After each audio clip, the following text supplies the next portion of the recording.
Well, one of the players that made Melbourne look absolutely second-rate last week was Gold Coast gun Matt Rowell. And right now, he is riding a wave of praise. He got a perfect 10 in the coaches' votes. He's the #1 player in the competition, according to the AFL player ratings. And guys, he is no sure thing to beat the Gold Coast Suns last year. Did you see what I did with all my puns? I did. Yeah, very good. No chuckle? No? Okay, Please fine. continue.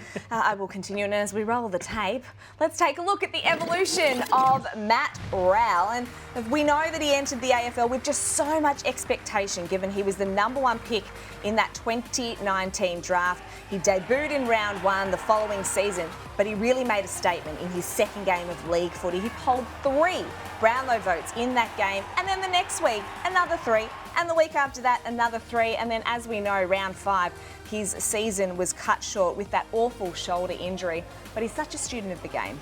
He's still working away, he's got his notebook, he's taking his notes, and he makes his long-awaited return in 2021, only for a knee injury to ruin that season as well. So frustrating for poor Matt Rowell early on in his career, but he began building back into the player we knew he could be over the next couple of years. Last year, the contested beast was back in 2024. 25 Brownlow votes, a career best for him. But this year already, Josh, it looks like a more dynamic Matt Rowell. Early signs say he's elevated his game, and I think we're finally seeing what we all expected of this young son. And you caught up with him at the weekend and spoke to him. Where do you think the improvements come from? Well, he doesn't give too much away when he speaks to the media now, because he's got a big decision to make. We understand the contract decision that I don't think we'll get a resolution anytime soon. Doesn't mean he's going to leave the Gold Coast Suns, but I did glean a few tidbits from the conversation in the rooms. It was a humming Gold Coast Suns rooms, of course, on Saturday afternoon. He has gone to work on his explosiveness, and we've seen that already in the first 2 games of 2025. It's a key reason we're seeing this evolution, because he's been an inside ball forever, and in fact, he's averaging more contested possessions than ever before. But his split between contested ball and uncontested ball is as even as it's ever been. He's having far more impact on the scoreboard, and it's due to this work with this sprint coach. It's part of the reason why he's exploding out of stoppage. So I just think he's becoming far more damaging, and that's the reason why he's rated #1 in the AFL after 3 rounds. Chad, could he be the #1 midfielder in the game by the end of this season? And I think he can. I think the supporting cast around him elevates him. You think about the players that are coming off the back line that they brought in, Rowell, Noble, and they've got, some players in the midfield that are really adding to their depth. And I think what makes him so impressive that his clearance work. So he had 13 clearances and he had 9 of those were centre bounces. 9 of those were centre bounces. Like, some people don't even get that in a whole season. Like, it's unbelievable how much work he's doing. And I think the impact, like you said, the explosiveness to get out of the stoppage as well. So I think the dual threat that he possesses now is just...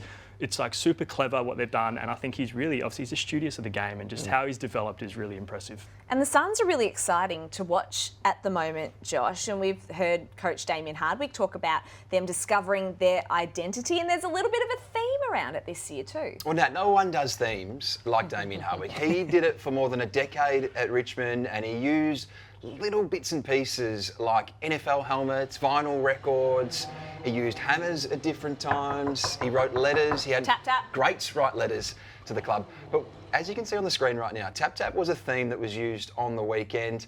I did a bit of investigation post-game because he's leaning into the Detroit Pistons of the late 80s, early 90s, the bad boy era. I'm talking about Isaiah Thomas. I'm talking about Dennis Rodman. And back then, they were renowned for their aggression on defence. They came up against more fancied opposition like the Magic Johnson LA Lakers and the Chicago Bulls of the Michael Jordan era, and they upstaged them. They won 2 titles during that period, and Tap Tap is something they would say on court to each other when they wanted to raise the intensity on court.